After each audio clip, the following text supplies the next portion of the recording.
السلام علیکم ورحمۃ اللہ وبرکاتہ۔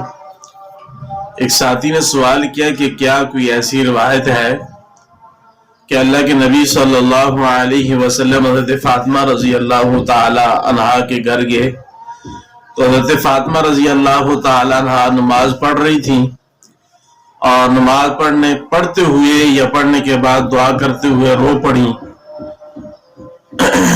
یا بے ہوش ہو کر مصلی پر گر پڑی تو اللہ کے نبی صلی اللہ علیہ وسلم نے بعد میں پوچھا کہ کیا وجہ ہے، تو حضرت فاطمہ فرمانے لگی کہ اتنے دن ہو گئے ہیں، فاقہ ہے، کھانے کو کچھ نہیں ملا۔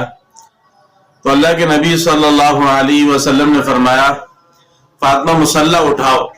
حضرت فاطمہ نے مصلی جیسے اوپر اٹھایا تو نیچے دیکھا سونا پڑا ہوا ہے۔